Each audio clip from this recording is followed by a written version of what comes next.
Marcus Sterling never chose the spotlight. At every shareholders meeting, aviation summit, or even at leadership award galas, he always stood in the back, quietly like a shadow. Not because he feared being seen, but because he had grown used to being looked at without ever being truly seen. And today he returned to that familiar space, a business-class aircraft belonging to the very airline he founded, not as its CEO, but as an anonymous passenger. JFK Airport on that winter morning was blanketed in thick, cold mist. A quiet crowd lined up at Gate 16, waiting for Skybridge Flight 1117 to depart for Seattle. The first-class cabin had its own short walkway to the aircraft, where soft lighting fell upon a faded red carpet and a modest sign read, "Skybridge First, where prestige takes flight."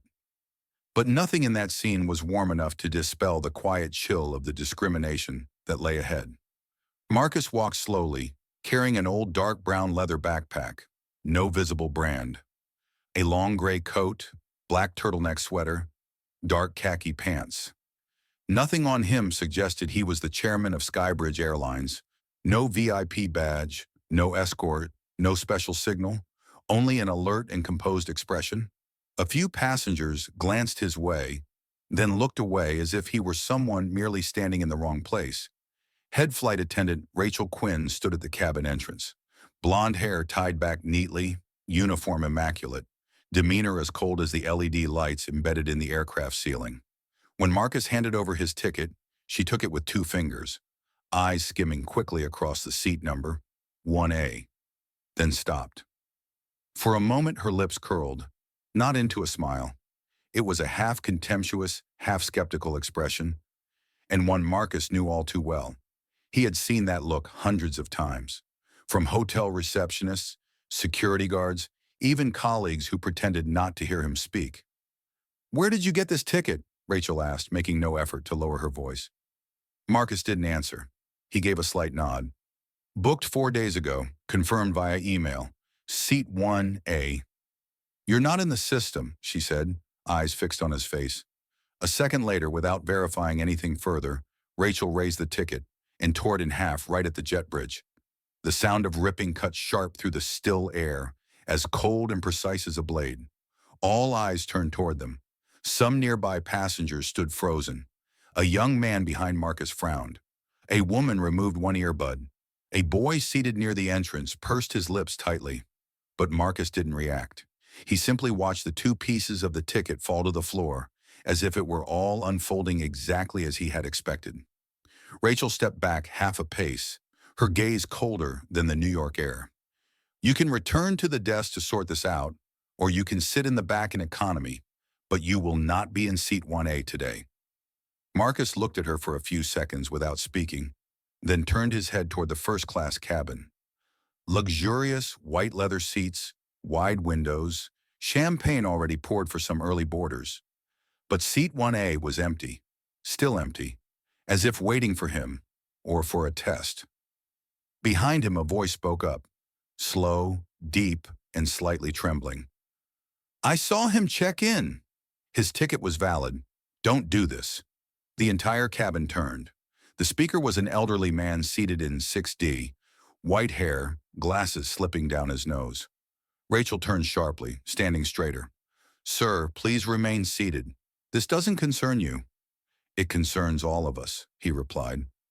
The air seemed to hold still. Marcus bent down, picked up the torn ticket pieces, and tucked them into his coat pocket. Then he pulled out his phone and dialed a familiar number. The line rang only once. "Lena," he said in a low, even voice. "Begin." Rachel didn't step away. She stood there, eyes locked onto Marcus like he was a system malfunction to be resolved, rather than a legitimate passenger. At her feet, the torn ticket halves remained partly connected by a single strand of paper fiber, as if even the material itself was not yet ready to sever someone's rightful claim. A few people silently pulled out their phones, not necessarily to record, at least not yet, but as a reflex, to acknowledge that something was off. But most stayed silent, the kind of silence common on expensive flights, where people fear inconvenience more than they fear injustice. Marcus looked around. In the first-class cabin, about 10 passengers were already seated, Some were fixated on iPads, others sipping coffee from porcelain mugs. No one else spoke. The couple in the first row on the right, a salt and pepper-haired man and a woman who appeared 2 decades his junior, were whispering something barely audible. But Marcus could read it in their eyes: discomfort, guardedness, and silent alignment with Rachel. Not because they knew what was going on, but because they were familiar with the assumption black men don't sit in seat 1A. He turned back to Rachel and for the first time spoke more clearly. "Could I see the passenger manifest?" Rachel shook her head without hesitation. "Unnecessary. Your name isn't on the printed list from this morning." "Then could you call the gate manager to verify again?" "You can go back to the gate yourself. I'm not standing here waiting for anyone." From the back of the cabin, a younger flight attendant, Noah Tran, approached. He seemed new to the job, walking a bit too fast, eyes visibly uneasy. "Everything okay here, Ms. Quinn?" Rachel didn't look at him. "Passenger doesn't have a valid seat," she replied curtly. Noah glanced at Marcus, then down at his tablet. His finger moved lightly across the screen. His brow furrowed. "Wait, I see a Marcus Essam." Rachel reached out and covered the screen. "That's a ghost entry. Data error. We've had these since the last patch. I told IT to fix it. Move along." Marcus heard it all. He understood. A ghost entry, a name appearing faintly in the system, usually happens when someone manually tampers with data after check-in is complete. It doesn't happen on its own. It's not a system glitch. It's a human choice. And in that moment, he knew this was no longer a misunderstanding. This was a test. He straightened up, not threatening, not angry, just clear. "You're denying boarding to a passenger with a valid ticket, with no verified reason, on a flight operated by a company I—" He paused, changed his tone. "Once believed I fully understood." Rachel smirked. "I don't care what you used to do or believe. I serve who I see. And you're not on the priority list this morning." Behind him, the elderly man in 6D still hadn't sat down. He gripped the armrest, eyes locked on Rachel. "Miss, he has a ticket. I saw it myself. You're in the wrong." Rachel turned, visibly rattled for the first time. "Sir, I'm asking you to sit down unless you want to be removed from the aircraft." Marcus lifted his hand gently. "There's no need to raise your voice at him. If anyone should be asked to leave, it's the person who just tore up my ticket." The atmosphere in the cabin began to shift. A brown-skinned woman in seat 2C activated her phone camera without a word. There was murmuring from rows behind. Someone sighed. Someone else stared out the window, avoiding eye contact. But eyes began to settle on Marcus. Not with curiosity, but with a quiet question. "If it were me in that position, would I stay silent?" Marcus didn't ask anything more.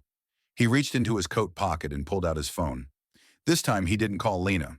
He dialed an internal number, a direct emergency line reserved for the CEO to intervene in urgent situations. He held the phone to his ear, eyes still fixed on Rachel. "Initiate anonymous cabin monitoring protocol. Lock internal access for attendant Rachel Quinn. Mark log for flight 1117. No edits after this moment." The person on the other end didn't ask why. They simply responded, "Acknowledged. In progress." Rachel took a step back, her usual confidence faltering for the first time. She hadn't heard the call, but it was now clear Marcus was not just another passenger. She didn't yet know who he was, but she was beginning to be afraid. Noah remained nearby, gripping his tablet, eyes darting between Rachel and Marcus. Finally, he spoke softly. I saw his name in the system update this morning. Not faint, no error." Rachel turned to him. "Do you want to lose your job?" Noah didn't answer, but he didn't move either. And that was the first time the first-class cabin of Skybridge Flight 1117 had two people willing to stand on the side of what's right. Marcus looked at Noah, then around the cabin. In the passenger's eyes, he saw hesitation, something not yet solid, but stirring. In the elderly man's face in 6D, he saw guilt. Not for what was happening today, but for all the times he had witnessed similar things and done nothing. And in Rachel, he saw not power, but the fear of real power closing in. He took one step forward. "I don't need to prove I had a ticket, but maybe today, I do need to prove I still believe in fairness. And I'll stand here, until someone admits seat 1A isn't the issue. The issue is who's allowed to sit in it. Walter Emerson never imagined that one day he would have to stand up in the middle of a first-class cabin just to defend a man he'd never met. But when he saw that ticket torn in two, not due to a system error, not because of any security concern, but because of a glance of judgment rooted in skin color, he couldn't stay seated one more time, because 40 years ago, he had seen it before. On a bus in Montgomery when he had just graduated and was a young high school history teacher, a black man was asked to get off the bus for taking the wrong route. Every passenger bowed their heads, including him. And when that man walked away, silent just like Marcus Sterling had done, his eyes had stayed with Walter for 4 decades. Today, he didn't need to know who Marcus was. He only knew this: that man was not being treated right, and he, Walter Emerson, could not let that happen again and remain silent like before.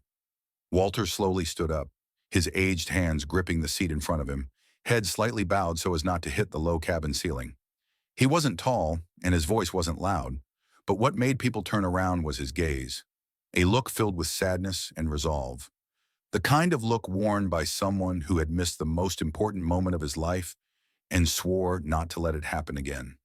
"Ma'am," he said, "this man had a ticket. I saw you tear it." Rachel Quinn turned to him, her face still calm, the kind of calm that comes from believing you hold power and no one would dare question it. "Sir, I don't think you should interfere with my work." "Perhaps," Walter replied, "but I didn't interfere 40 years ago. And that's the greatest regret of my life." The entire cabin fell silent. Marcus hadn't said another word. He simply looked at Walter, not with the eyes of a CEO, but as one human being seeing proof that some part of humanity had not yet gone extinct. "That day," Walter continued, voice steady, "a black man was thrown off a bus for sitting in the wrong place. I was sitting just 2 rows behind him. I knew he had done nothing wrong. But I didn't stand up. I thought, this doesn't involve me. I thought, someone else will speak up. But no one did. And he left, in silence, just like he had boarded. Not a single person looked him in the eye, except me, and I looked away." Rachel seemed flustered. "I understand you've had past experiences, but this situation is different." "You're wrong," Walter said. "It's painfully the same, and I won't look away again." A middle-aged woman in seat 3A set her coffee cup down on the table and nodded. She said nothing, but it was clear she stood with Walter. Rachel was losing composure. "You're not an airline employee. You don't know the procedures. I'm a passenger. I know what justice looks like, and I know when it's being trampled on." Just then, Marcus took a soft step forward, his hand still in his coat pocket. "What's your name?" he asked. "Walter Emerson. Taught history for 33 years at a public high school in New Jersey. Retired now, but my memory's still sharp." Marcus nodded. "I'll remember your name, Mr. Emerson." From the front of the cabin, an electronic chime sounded. It came from the system tablet in Noah's hands. He murmured, "Flight delayed by 5 minutes. There's an urgent security verification request from the central system." Rachel looked at Noah, but this time she could no longer give orders. Noah had quietly sided with Marcus, and now with Walter too. The aircraft door was still open. A man in a black suit stepped in, name tag reading Gregory Ames, Operations Supervisor. He glanced at Rachel, then at Marcus. His eyes stopped on Walter, visibly surprised. "What's going on here?" Marcus said nothing. Walter turned. "A passenger was denied his seat despite having a valid ticket, and when he stayed silent, we were forced to speak up." Gregory nodded, not rushing to judgment. He looked over at Marcus, his expression shifting. "You're—" Marcus gave a slight nod. "It's not the time to reveal everything just yet, but thank you for arriving so quickly." Gregory turned to Rachel. "Is it true his name wasn't on the list?" Rachel stayed silent. Noah quietly handed over the data tablet to Gregory. He scanned through it, flipped a few pages, then paused. "His name is right here, with a special priority code. Who marked this as a ghost entry?" Rachel was speechless. "Maybe it was a system glitch." "No," Gregory said softly. "I personally confirmed this code this morning." The cabin was dead silent. Walter didn't look at Rachel. He turned to Marcus, placing a gentle hand on his shoulder. Not because of who you are, but because you've been silent long enough. And we can't be. Marcus took that hand and gave it a firm squeeze. And for the first time, he smiled. It wasn't a smile of victory. It was the smile of someone who had once lost faith and just found it again in the last person he ever thought would stand by him. An old man with silver hair, trembling hands, but a heart brighter than the runway lights at the end of the strip. Marcus Sterling never forgot the first look he received when he walked into a boardroom at 18. He was the only summer intern not wearing a suit. An old white shirt, a borrowed tie from his father, who had passed away a few years earlier, and worn-out sneakers with the soles coming loose from walking miles every day from the neighborhood where he lived to the office. No one said anything, but their eyes said enough. He didn't belong there. From that day on, he learned two lessons. One, the system never openly announces that it discriminates. It just makes you feel it. And two, if you stay silent long enough, you start believing you deserve the way you're treated. Marcus had once believed that. Once. At 24, during a regional management meeting, he was the only one not invited to speak, even though he had the highest growth numbers that quarter. The manager only said, "We'll gather internal feedback later." But he knew why. In the group photo, he was standing off to the side. No one told him to, but no one pulled him into the center either. At 33, he was promoted to regional director after his predecessor was reassigned following a scandal. A senior employee whispered behind his back, "Guess they needed a diversity check." He heard it. He didn't react. Still smiled, still worked. But one night, he drove home late, pulled over, and just sat there. Eyes open, hands steady, but unable to leave. Because he wondered, did he truly deserve it? Or was he just the product of a policy? And now, even as CEO, he was still standing at the aircraft door, while an employee, Rachel, had torn up his ticket in front of dozens of passengers. No scanning, no questions, no second-guessing her own system. Because to her, a black man dressed plainly could never be a CEO. What made Marcus smile was realizing this. In 30 years, the system hadn't changed much, but he had. Marcus lifted his head and looked directly into the reflective window of the boarding area, not to check his appearance, but because that reflection reminded him. No matter how far he'd come, the old shadows still followed. They didn't speak, but they existed in every glance, every unnecessarily awkward pause in small talk, every compliment laced with reservation. And sometimes they were the reason why a confident employee suddenly hesitated mid-sentence, or why a person of color felt they had to work 3 times as hard just to be seen as average. He remembered his first conference after becoming a senior executive. Investors gathered in a glass-walled room on the 42nd floor, all in gray or navy suits, matching ties, luxury watches. He entered wearing a well-fitted suit, hand-picked by his best friend who worked as a tailor. But the looks were still there. Some deliberately asked, "Are you in communications?" One man asked where the coffee station was, not out of malice, but because, in their unconscious perception, someone like him couldn't be the lead figure. When a corporate executive from headquarters visited the branch Marcus managed, he shook hands with everyone, except Marcus. Not intentionally, just forgot. Only when a junior employee pointed it out did the man turn back with an awkward smile. "Oh, I thought you were IT." The room chuckled politely. Marcus chuckled too. But inside he logged it as yet another slice. Not bloody, but scarring. As a leader, Marcus had made difficult decisions, like firing a former mentor after uncovering an abuse of power. That man, White experienced, later posted on social media, implying Marcus rose through the ranks thanks to being black in the age of DEI. It was a cowardly statement, but one that resonated with certain groups. And it forced Marcus to learn another hard truth. Success doesn't make you immune to prejudice. It just makes you a more visible target. Inside Marcus, something had changed. He no longer burned with youthful rage, no longer felt the need to prove himself as he once did. Instead, there was a sharp quietness, calm and deliberate. He didn't need to shout to be heard, because what he was about to do wasn't just a reaction to a torn ticket. It was the culmination of 30 years of silence, condensed like an axe blade, cold as steel, and about to be used to sever the route he had seen since his first year of college. He knew what happened on this flight wouldn't end at the boarding gate. He knew the media wouldn't ignore it if they learned the person denied a first-class seat was the CEO of the airline itself. But he wasn't afraid of that. For the first time in his life, he no longer felt the need to justify his presence. He was the CEO. He was black. And he was the man just denied the very seat he had created. And for that reason alone, the system would have to answer, not just to him, but to every person who had ever been quietly, politely, and painfully pushed to the margins. The business class cabin was unusually quiet after the commotion at the boarding gate, but the silence wasn't peace. It was pressure, a sense that everything was on the verge of eruption. Angela Rivera, a seasoned investigative journalist, happened to be on this flight.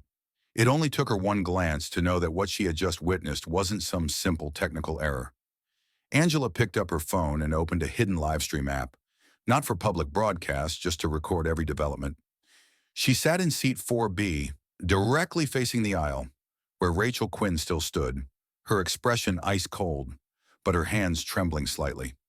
Another flight attendant, younger, named Noah, hurried into the back prep cabin. Angela followed with instinctive attention. And then she heard the whisper. "I think she took money. I saw something pass through the menu." Angela raised an eyebrow. She immediately activated the camera's zoom mode, pretending to check messages, rewinding the earlier footage. In the blurred frame, a flicker of a moment. Rachel, at the boarding door, receiving a leather-bound menu from an older male passenger. The man traveling with a woman in oversized sunglasses and luxury attire. The light's reflection revealed something that looked like folded cash tucked into the menu.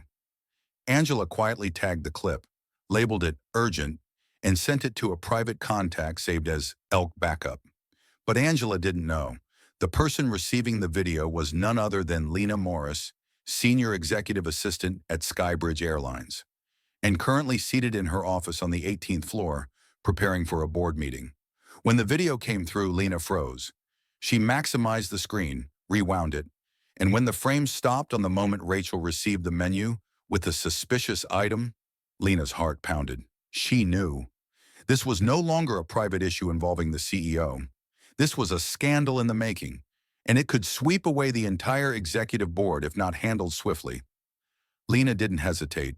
She opened the secure internal app and drafted an emergency message to the legal department and internal safety office. Just received a video, possible bribery in cabin, involving flight attendant Rachel Quinn, passenger Marcus Sterling involved, activate covert monitoring. She attached the video, marked it with the highest priority, then immediately called Kyle, the head of crisis response. "No need to verify. Watch the clip. We've got less than 2 hours before the press catches wind." Back in the cabin, Angela kept recording, but more carefully. She saw Noah return.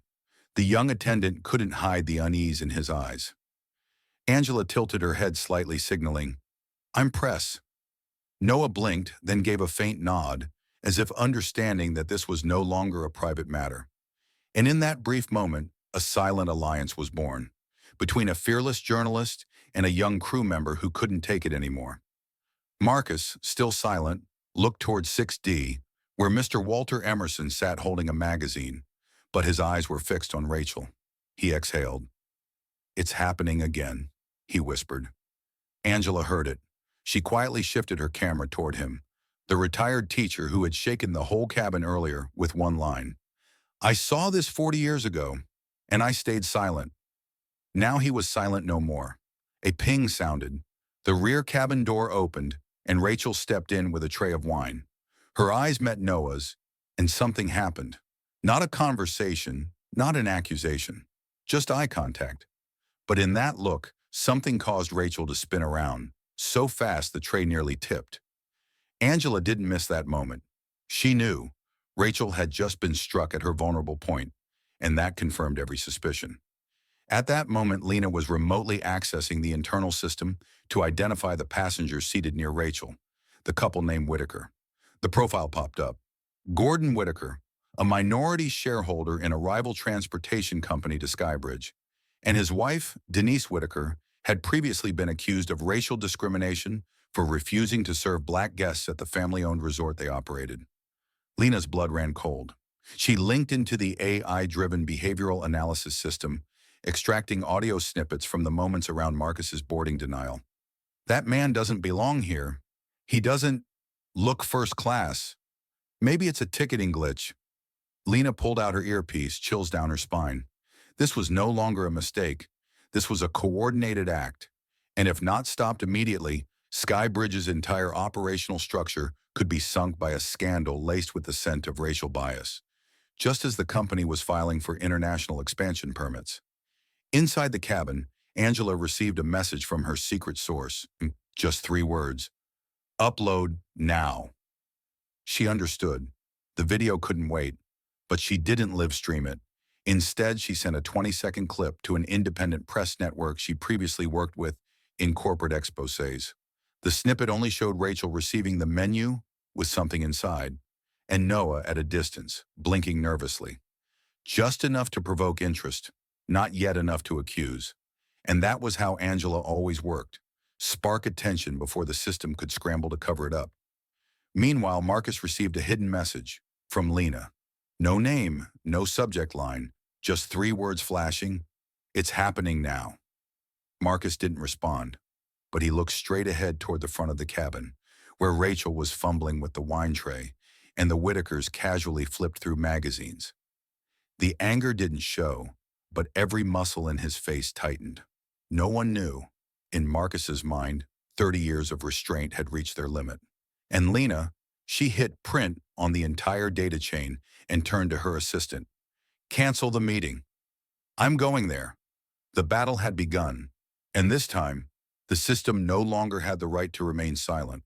The aircraft cabin could no longer maintain its earlier calm. The glances, the sideways looks, and the whispering, soft as snakes slithering beneath the seats. Marcus Sterling remained seated, but his hands resting on his thighs were now clenched slightly. His fingers were no longer relaxed like they were at takeoff. A decision was being made, and it wasn't one a CEO ever wishes to make. He slowly removed his headphones and stood up. No one stopped him, but every eye seemed to turn as he stepped out of seat 3A and walked toward the back of the cabin. Every step seemed to stretch the weight of the situation. As he neared the service area, he pulled out his phone, no longer hiding it. He dialed Lena. The call was encrypted. On the other end, Lena answered after just 2 rings. Speak, she said crisply. Lock the files for Rachel and Noah, Marcus said firmly, his eyes unblinking as they stayed fixed on the cabin where Rachel had just reappeared. Pull the full assignment history for the past 12 months, especially flights involving the Whitakers. Are you sure? Lena asked, her voice nearly breathless. I've been sure since Rachel tore up my ticket, he paused, but I needed people to see them ruin it themselves. Do you want to suspend now? But be ready. When I give the signal, suspend the entire line. Rachel, Noah, and if necessary, the entire operations team on today's flight. Lena didn't ask further. The only sounds on the other end were keystrokes and live data feeds. The call ended in under 45 seconds. But for Marcus, it felt like it spanned an entire career. He looked at no one, simply returned quietly to his seat. But in the cabin, several passengers sensed that something had shifted. Some discreetly tightened their seatbelts. A woman in seat 7F subtly pulled out her phone, as if ready to record, and Angela Rivera, the journalist, missed nothing. She knew the moment Marcus stood up was the moment he ceased being a victim.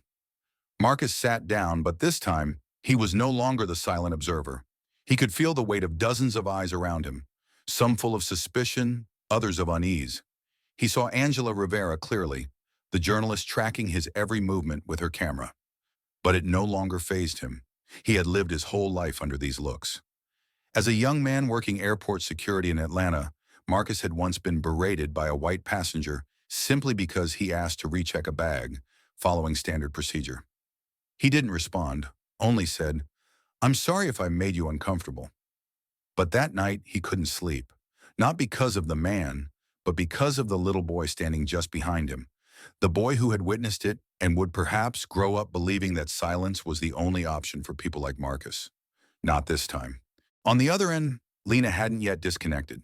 She could hear footsteps, the rustling of folders, and she could picture what Marcus was doing. You know, Lena said softly before ending the call, I've been waiting for this day ever since you were pushed off the Southwest Executive Board for exposing misconduct. Don't hold back this time. Marcus didn't answer, but his face had changed. His eyes were deeper now but steadier, and he knew, this time, he wasn't alone. A young passenger stepped closer. Who are you? She asked. Not confrontational, just curious. I'm someone who knows when to stay silent and when to act, Marcus replied. She nodded and stepped back, but something in her eyes had shifted. At Skybridge headquarters in Dallas, Lena wasn't just following orders. She quietly opened a special folder, Pre-Flight 12F, protected by NDA. This folder had been created by Marcus when he first became CEO, containing cases of alleged discrimination that lacked sufficient evidence. Rachel Quinn had been mentioned there, but the case had been dismissed for lack of proof. Now everything was changing. Lena reopened the folder and began tagging entries. Re-verify, then sent out a notice. Temporarily suspend files for Rachel Quinn, Noah Prescott, Flight Coordination Team 2176, pending investigation. Everything was now in motion, and Marcus knew that. He hadn't acted impulsively. Every step had been premeditated.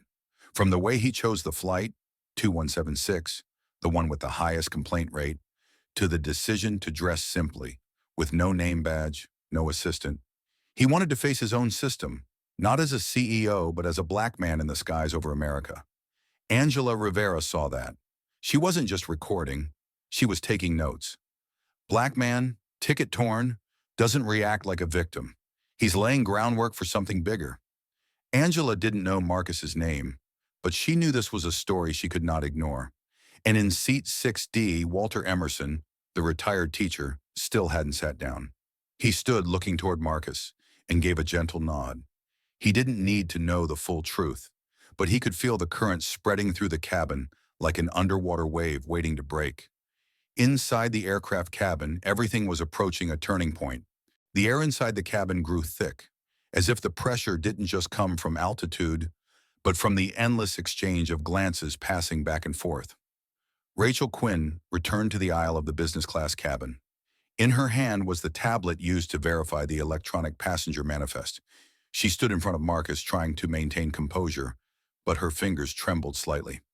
Your name is not in the system. I've double-checked. This is the official list. Marcus said nothing. He held out his hand. Rachel hesitated for a second, then handed him the tablet, an involuntary reaction, driven by the fact that his gaze no longer belonged to an ordinary passenger. Marcus skimmed the screen. The passenger list displayed clearly, each row showing names and seat numbers. But the cell for seat 3A, his seat, only showed a faded label. Reserved. No name. No ticket ID. Just a ghost in the system. He zoomed in and opened the check-in tab. No records. He had been erased from history. Angela Rivera stood up abruptly, without asking permission. I filmed him standing in line at check-in. I have video proof. Rachel shook her head. He might have cut the line, or there was a gate issue. I'm not sure, but I'm responsible for security. A male voice called out from the rear rows. Stop making excuses. Ethan Moss, silver-haired, tall, shoulders still squared despite being in his 60s, stood up. In his hand was a TSA retirement card, laminated and pristine. He held it up calmly. I'm Ethan Moss. I served as security coordination officer at JFK Airport for nearly 30 years. I personally saw him check in. I was standing right behind him at the security screening. He didn't cut. He didn't cause a scene. I will testify to that. The air seemed to explode in a moment of suspended silence. Rachel took a step back. Angela turned her camera toward Ethan. Another woman, a passenger in seat 4C, began live streaming on her phone. The captain will be informed, Rachel announced, but her voice no longer carried certainty. If the passenger is not on the list, I have to... Have to do what? Ethan interrupted, his voice deep and firm. Tear up his ticket in front of everyone like it's some public trial? I've seen this kind of behavior in my youth. I've seen it, and I stayed quiet. But I won't be silent today. A light round of applause began at the back of the cabin. One person, then two, then three. It wasn't loud, but it echoed in a space that had been filled with nothing but suspicion. Marcus remained silent, but his eyes met Ethan's as if to say something deeper than thank you. Rachel pulled back the tablet, lips pressed tightly together. I will file a report, but now no one was looking at her with trust. All eyes were on Marcus. They were beginning to see him more clearly, not because of anything dramatic he had done, but because he had done nothing at all. And that unsettled them even more. The cabin had turned into a silent courtroom. On one side, proud silence. On the other, the conscience of every individual being quietly tested. In Dallas, Lena received a new notification. The video Angela had uploaded through the Skybridge Connect system had been automatically archived into the official file. Marcus's legal assistant immediately flagged it. Possible breach of Civil Aviation Code. Class B discrimination. Flight 2176, Marcus received the message but didn't open it. He was still living the moment, not the strategy. Do you want to say anything? Angela asked quietly, her camera still rolling. Marcus turned to look at Rachel one last time, then at Ethan, then at everyone. But he simply said one sentence. I don't need to say anything. They're speaking for me. And the cabin fell into a strange kind of silence. Not heavy anymore, but the kind of silence that follows something that has been seen and can never be unseen again. The moment came without warning. No dramatic music, no shouting or slamming, just a small, simple gesture, but one that made the entire cabin fall silent, as if time had stretched thin for a split second. Marcus Sterling slowly slipped his hand into the inside pocket of his coat. He didn't rush, didn't rage, only an unsettling calm, like a man who had been waiting for this moment for a very long time. His hand emerged with a small item, which he placed directly onto the drink tray in front of Rachel Quinn. An ID card, laminated with a thin metallic border. The Skybridge Airlines logo embossed in silver blue in the top left corner, and in bold, clear letters at the center, Marcus Sterling, Chief Executive Officer, Skybridge Airlines. Rachel froze. Her lips parted, but no words came out. And in truth, none were needed. Because the eyes of everyone in the cabin had now shifted, not with suspicion, not with doubt. Everything was clearer than the lights in the cockpit. Angela Rivera, with the instinct of a journalist, immediately captured the entire moment on video. She raised her camera not for shock value, but to document the truth. And that very video, later, would go viral with over 12 million views in just 48 hours, sparking a nationwide debate about discrimination and invisible power. Noah, the young flight attendant, stood near the back. His hands clutched the edge of a seat, trembling. He looked at the ID, then back at Marcus. Now no longer just the quiet man in seat 3A, but the man behind the very system they served. And worse, the man that system had just humiliated. Rachel took a step back. I didn't know, she stammered. Marcus didn't blame her. He didn't look at her as an individual, but as if looking through her, into the entire mechanism that had allowed this to happen. No one gets judged by appearance, he said, his voice not loud but cutting through the air of a cabin holding its breath, unless the system has already made room for it. Angela zoomed in on Marcus's face. There was no anger there, only truth and disappointment. Disappointment not in Rachel, but in the machine he once believed he had reformed. You're really the CEO? One passenger blurted out, not as a question, but as a verbal release of disbelief. Ethan Moss, the retired TSA officer, stepped forward, looking straight at Rachel. And you tore up his ticket like he was a thief, in broad daylight, on his own airline. Rachel lowered her head, for the first time, not out of politeness, but because she had no defense left. Marcus picked up his ID, slipped it back into his coat pocket. He said nothing more. But the look he gave in that moment, it was a suspension order without a signature. The cabin air felt frozen. The pilot received a signal from the crew and issued an emergency report about a VIP passenger incident. The aircraft could not depart on schedule. The auto-flight system was disabled while awaiting a legal directive. On the other end, Lena, Marcus's assistant, received an alert from ground control. CEO has revealed ID. Social media response escalating. Skybridge hashtag entering Twitter's top 5 trends. Angela uploaded the first clip with the caption, "Would you recognize your CEO if he dressed casually and got mistreated?" Within 3 minutes, the video had over 18,000 shares. Rachel removed her earpiece. No one told her to, but she knew. She was no longer trusted. Noah, the once hesitant attendant, approached Marcus, his voice shaking. I didn't have anything to do with this. I just followed Rachel's lead." Marcus nodded without judgment. He looked Noah in the eye and spoke gently. "You have two choices. Stay silent or stand up. I'm not forcing you either way, but the system will remember those who chose the second." No one said anything after that, but from that moment forward, power no longer resided in name tags or titles. It lived in truth and in the silence that had finally been broken. Another passenger, a young woman from seat 6F, stepped slowly into the aisle. "I was once rejected from a job interview just because my hair was curly." She looked at Marcus. "Thank you for not staying silent." The plane hadn't taken off, but something far bigger had already begun to move. A system had begun to crack, not with noise, but with silence replaced by people who dared to speak. The plane still hadn't taken off. Outside, the sky had begun to take on the amber hues of sunset, but inside the cabin, the real storm had only just begun. Marcus Sterling sat back down in seat 3A. No escort needed, no spotlight necessary. He opened his tablet, connected to the secure channel, and received the file Lena had just sent. It was a long list, over 60 entries, with a simple header: "Incident reports, flagged or deleted." Marcus began scrolling. Complaints from Asian passengers who were inexplicably reassigned to different seats. A black couple denied drink service. A disabled passenger flagged as a potential disruption. And most notably, over 40% of the reports shared one thing in common. The final handler listed was Rachel Quinn. The first sensation wasn't anger. It was a quiet ache, like reading a formal indictment he had unknowingly co-signed by letting a system run unchecked. The next part of the file made him stop. An anonymous email, subject line, "I tried." Sender, Ava C., a frontline employee at Charlotte Airport. The message was simple. "I tried to report it, not just once.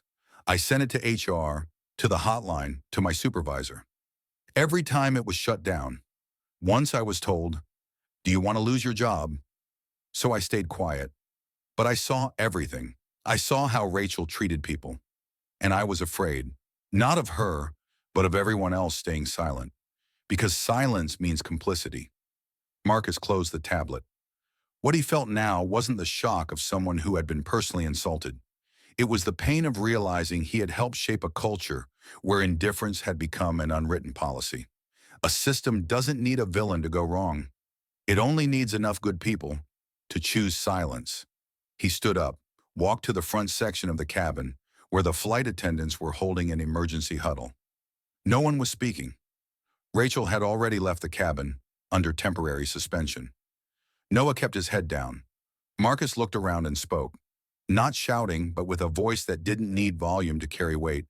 "Has anyone here ever seen something wrong, but stayed quiet because you thought no one would listen?" No one replied, but some eyes dropped. A middle-aged flight attendant, name tag Harper, nodded gently. Noah looked up. "I once saw Rachel push an elderly Indian man to another seat because she said that spot was for someone who actually paid for it.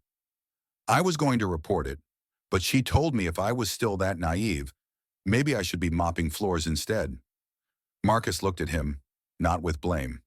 "And today?" Noah swallowed hard. "I don't want to stay silent anymore." Angela, the journalist, sat in row 5, quietly typing everything. But this time, she didn't record. There are moments when witnessing matters more than filming. From the cockpit, the co-pilot stepped out and handed Marcus a printed document. It was the passenger navigation manifest, a backup from the internal system. Marcus pointed to the line marked "Flagged." Next to his own name, a faint note appeared. "Disruption risk. Do not escalate. We didn't write this, the pilot said. It's automatic. Lena sent a follow-up message. We traced it.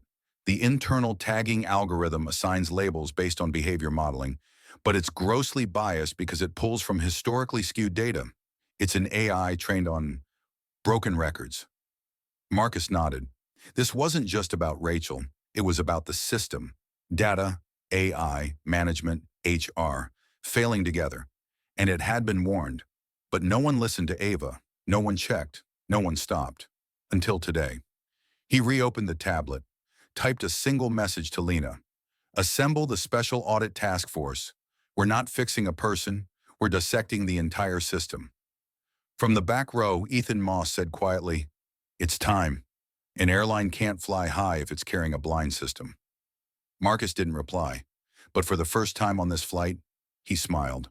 Not out of victory, but because, finally, the system had been forced to listen. No one expected a turning point decision to be made mid-air. But that's exactly what Marcus Sterling had prepared for his entire life.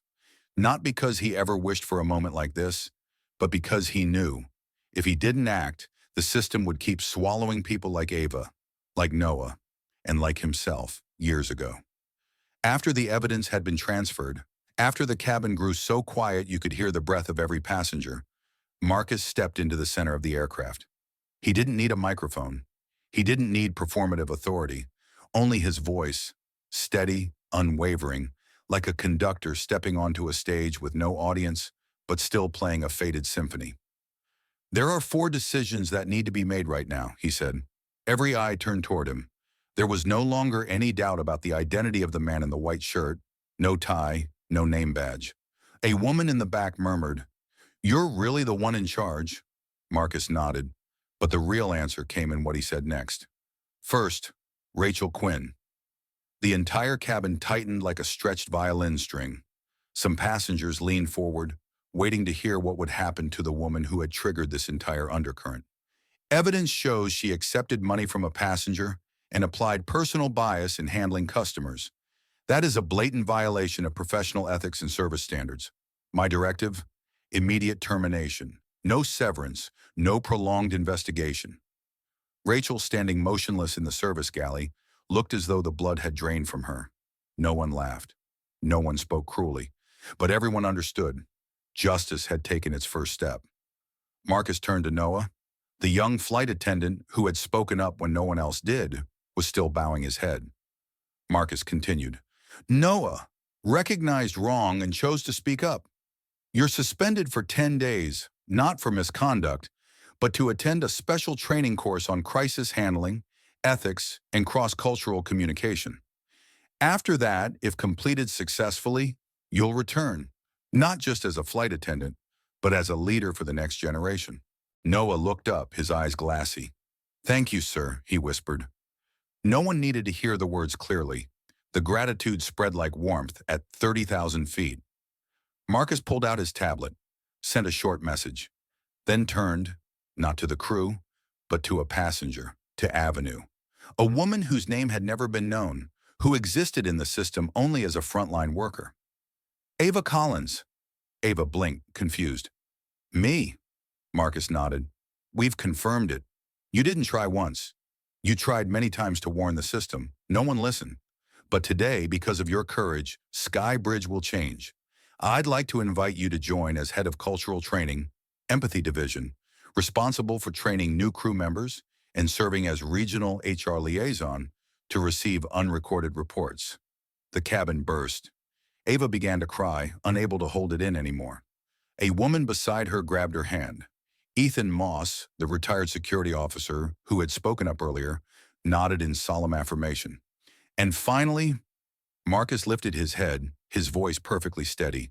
The Whitaker couple, engaged in bribery and enabled discrimination. Effective immediately, you are permanently banned from all Skybridge Airlines flights. A formal notice will be sent to every carrier in our international alliance. Mr. Whitaker stood, about to protest, but the gaze of over 80 passengers in that cabin silenced him. He sat back down. Someone began clapping, then another, then a third. In seconds, the entire cabin erupted in applause. Not because they had witnessed a powerful CEO, but because, for the first time, they saw someone in power. Use that power to do what was right. Marcus Sterling said nothing more. He returned to his seat. But the story didn't end there. These decisions would spark a broader investigation, a sweeping reform. But in that moment, in the sky, aboard what seemed destined to be a disaster, justice had taken flight. 3 hours after the flight landed, early morning broadcasts in New York, London, and Tokyo all carried the same name, Marcus Sterling.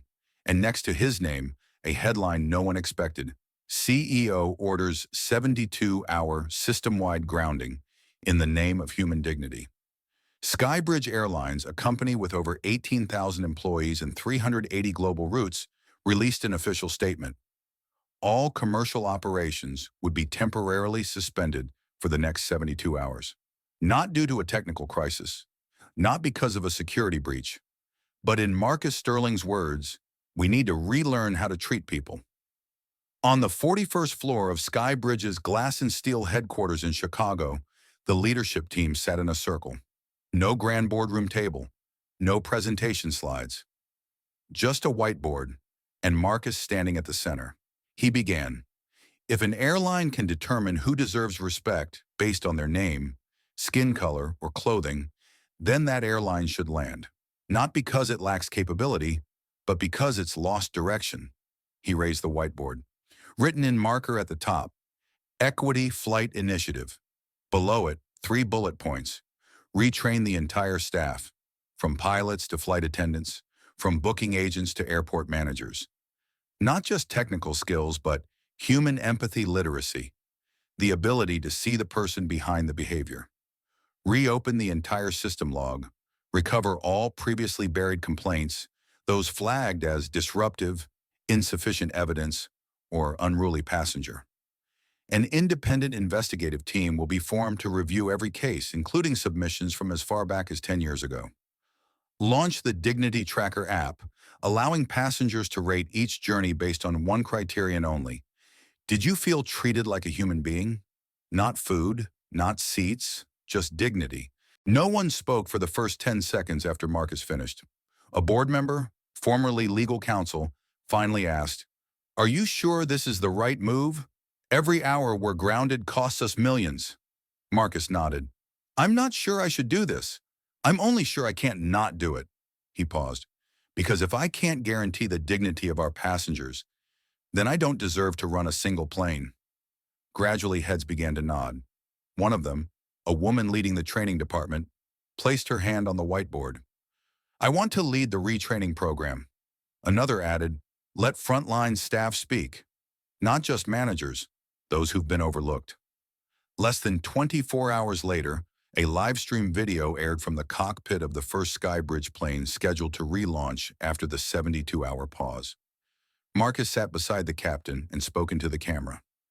"We used to believe that speed was the measure of success, but sometimes the only way to truly take off again is to stop first and chart the right course." The video reached 12 million views in its first 18 hours. The internet spread the phrase "grounded to rise" as a new rallying cry. And during those paused days, Skybridge teams from Kansas to Manila, Johannesburg to Munich began holding circle talks, sharing stories of moments they had witnessed injustice but didn't know what to do. And for the first time across the entire system, it was recorded. There were no technical issues, no flare-ups, just listening. 3 days later, as the first flight took off again, every passenger received a small envelope. Inside was a card that read, "We took a pause to become better. Thank you for trusting us again." One passenger, Walter Emerson, the man who had stood up for Marcus that day, later wrote on his personal blog, "For the first time in 60 years of flying, I didn't just feel like a passenger, I felt like a part of change." 3 months had passed since Skybridge Airlines became the center of the aviation industry, for making a decision no one else dared to, suspending all operations for 72 hours to reset its internal culture. During that time, rival airlines mocked, the media took sides, and social media ignited in debate.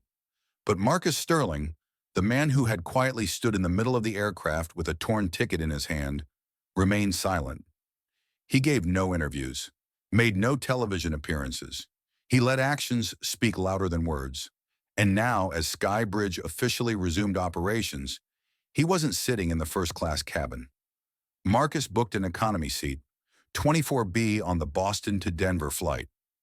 Gate 17, no red carpet, no entourage.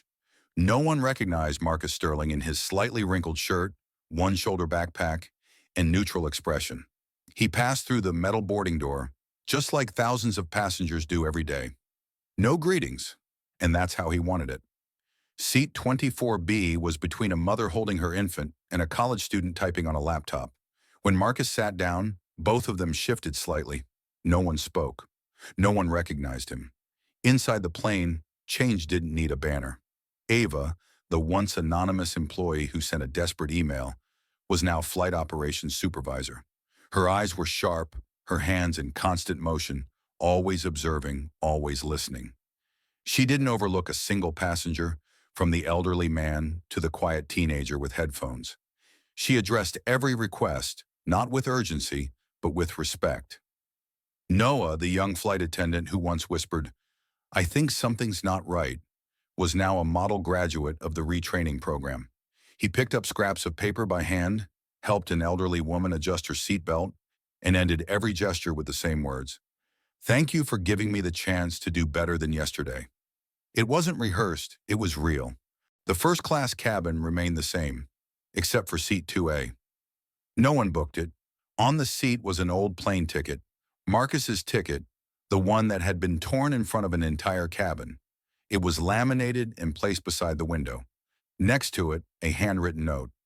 "We no longer look away." No one cleaned it up. No one touched it. Every time the cleaning crew passed, they only wiped around it, as if following an unspoken rule. Don't disturb the symbol. The flight lasted 2 hours and 30 minutes. Throughout the journey, Marcus spoke to no one. He read a short report on the Dignity Tracker, the app that allows passengers to report whether they felt respected or discriminated against. The responses scrolled across the screen. They called me by my real name. For the first time, someone asked me, "Is there anything else you need?" No one looked me up and down to judge me. Marcus didn't smile, but his eyes grew brighter. Before landing, Ava walked by and gave Marcus a gentle nod. He nodded back. No words, but their eyes said enough. And when the plane touched down, there was no applause. Just a strange, quiet stillness, as if everyone understood. This flight wasn't just about distance, it was about how we choose to see each other again, from the beginning. Marcus stepped into the crowd. No one recognized him as the CEO. But a 6-year-old girl near the cabin door saw the laminated ticket and asked her mother, "Mom, why is no one sitting there?"